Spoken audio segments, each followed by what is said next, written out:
Yes. which is a trigger for me. Yes. Okay.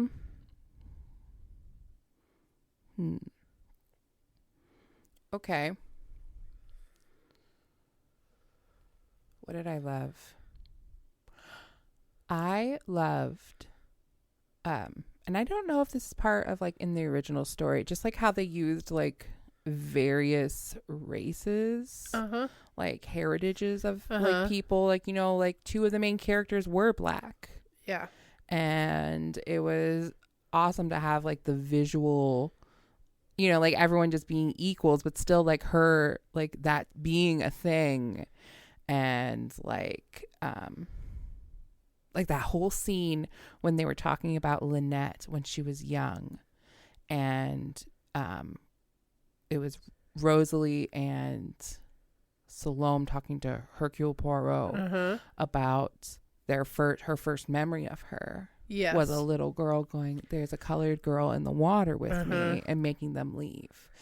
And then when Rosalie was like, you could hate Linnet just as easily as you could love her. Yeah. And I was like, oh, that's so good. And like, I just thought it was like really subtle how they put that in there, like, because, you know, that stuff happened. Yes. And they didn't just like make the races invisible, but they made everything like inclusive and historically like accurate. Like, this is a thing that would have happened. And I thought that was pretty neat. Yes, I did like that. This is totally has very little to do with the movie plot. Okay. What? It's just something that I was like, what the hell? Why? Every night the crew left the boat. And I'm like, how did you meet them at the next destination while you slept? Because they kept going on most of the occasions when the crew would leave. Yeah. You know what I mean? Well, because I mean, they would anchor the boat. No, not at night. They kept going. I don't know. Right? You're right. Yes. You're right. Yes. Like, how did that work when they said, oh, I'm like, why wouldn't they just have like rooms for them? Because you don't sleep with the help. I know, but I'm dear. Literally, that is one thing that I was like, the fuck? Oh, the most ridiculous part that I thought was, okay, here's a scene that I thought was stupid. Okay. I'm here for it. When Simon was like, Cleopatra! And she's just there on this stand. And I'm like, what the hell is this for? It was the kind of dramatic. It was the kind of theatrical performance that only the extremely wealthy could get away with. Yes. I'm like, this literally had no point to this movie. I think it was just to like showcase the opulence, the unlimited options. I mean, honestly, how long has this honeymoon lasted? They have all their closest friends and family. I don't know about you. Could you imagine? Like, I'm going to go home, have sex with my husband, then let's go hang out with our friends on our honeymoon. Yeah. Oh my gosh. All right. What are you laughing about now? Just the Cleopatra thing. I'm like, you look ridiculous. Do you feel ridiculous? Because you look it. So who was your least favorite character? Definitely her cousin.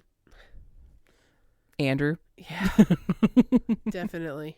He was slimy. He was just slimy. I didn't like him at all. Sorry, I'm just kind of like skimming through like a movie. I definitely was thing. suspecting the assistant for a while. I pretty much suspected Simon in the beginning, and then I was like, no, I don't think so. And then I was like, when they decided to go home, yes, I was like, okay, it's not Simon. Yeah. And then I was like, and then everything started happening, and I'm like, I don't know. Yeah, right. Well, when he got shot, I was like, she was not pointing at his knee, for one. I know it's a movie, whatever. she wasn't pointing at his knee. Mm-hmm. I'm like, oh, red paint. But I'm like, no. Yeah, I definitely didn't think that at all. I was like, holy shit. And that's also the part when I was like, oh, it's not them. Yeah. Totally them. But like, she was gonna, like, was she going to shoot herself too? Yeah. Because she supposedly didn't know that she missed. I do gotta say, she got that nice morphine nap. Oh my gosh, yeah, she did. The bedside nurse was like, I gave her enough morphia for an elephant. I'm like, is she dead? Yeah. What the heck? Could you imagine?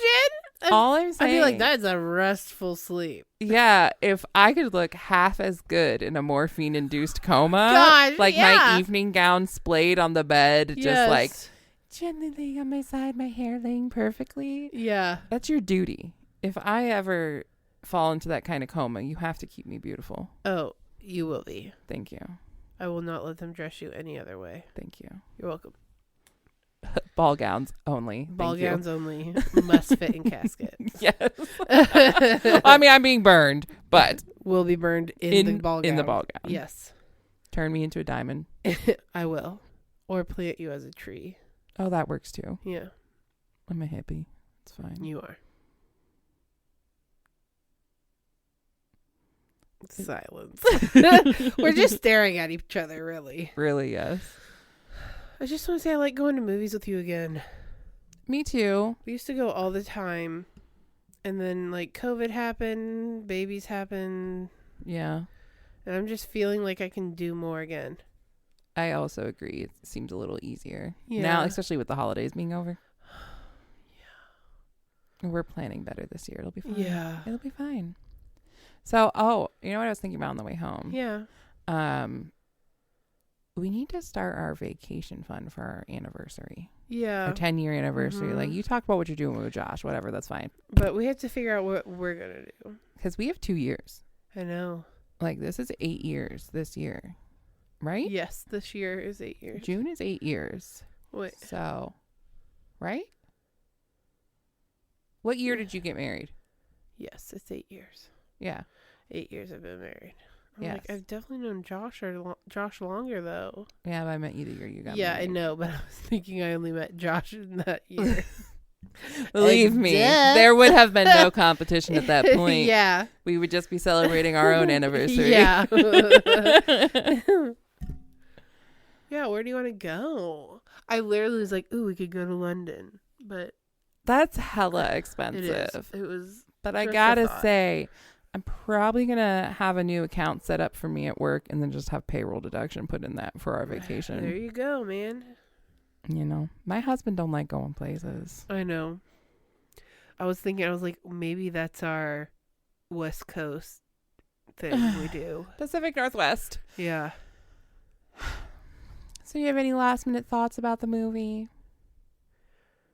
No, but I think it was good. I mean, like, I think it was good if you enjoy mystery and Beautiful cinematography. yeah, like you can like it's almost cartoony in a way. Does that make sense? Because of all the reads like a book. It is like yes, I because it was a agree. book. Yes, I know. It just there's a word for it that I just don't know what to use. But I loved it. All right. So what star rating on the Wife Wednesday star rating are we going to give it? Out of 5? Out of 5.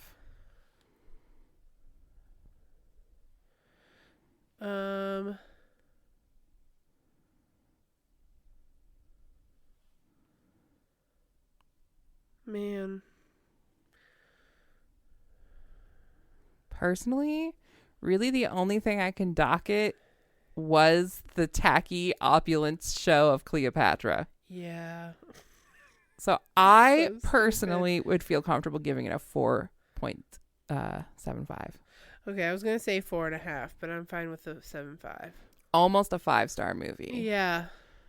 Cleopatra Yep. was a bit much for us. Oh my god. But I gotta say, those dance scenes were hot. They were like straight up fucking on the floor in there. Oh, yeah. In the club? Yeah. Literally, when she got down and, like, in between his knees, I'm like, why don't we just have sex, man? Yeah. I'm like, is this during, like, Dirty Dancing era? No. That's what I was it thinking. I was wasn't, like, but I'm Dirty like, Dancing 1937. wow. Let's go. I guess I don't know how liberal the London scene was. Yeah. You know, because I think about maybe what it would be like here, and it's totally different. Yes. Pay attention. It's time for the regularly scheduled portion of the podcast, Song of the Week. So, my song of the week is by Creed with Arms Wide Open.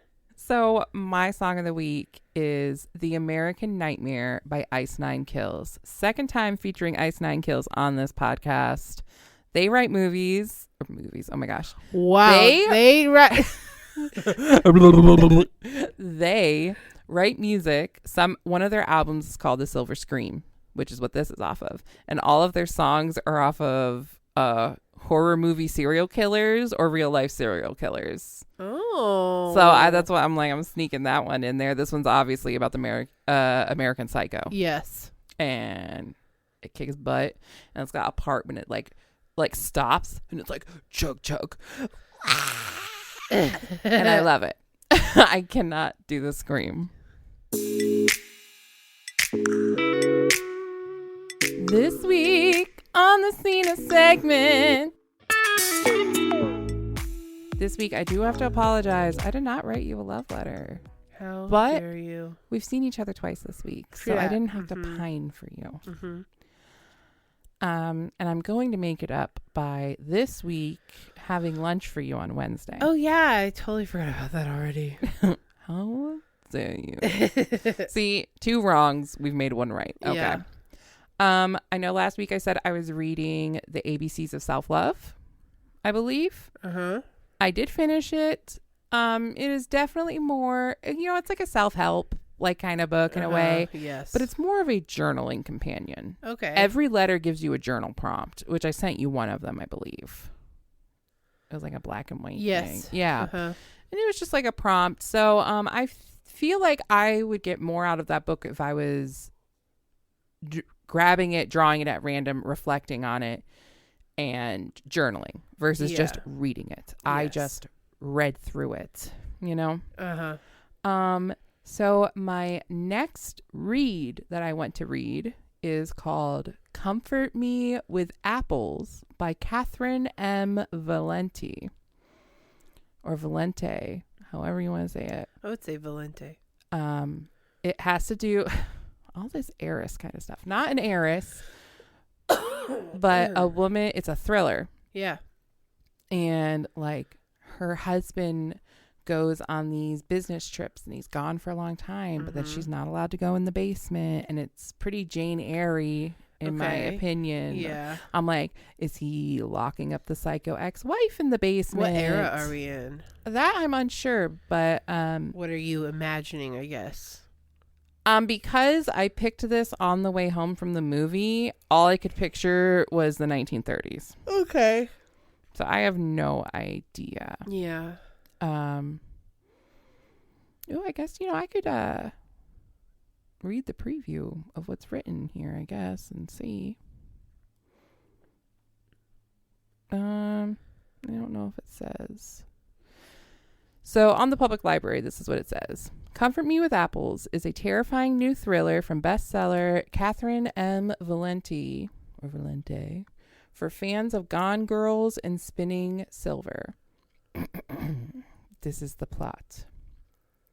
Sophia was made for him, her perfect husband. She can feel it in her bones. He is perfect. Their home together in Arcadia Gardens is perfect. Everything is perfect. It's just that he's away so much, so often. He works so hard. She misses him, and he misses her. He says he does, so it must be true. He is the perfect husband and everything is perfect. But sometimes Sophia wonders about things, strange things, dark things. The look on her husband's face when he comes back from a long business trip, the questions he will not answer, the locked basement she is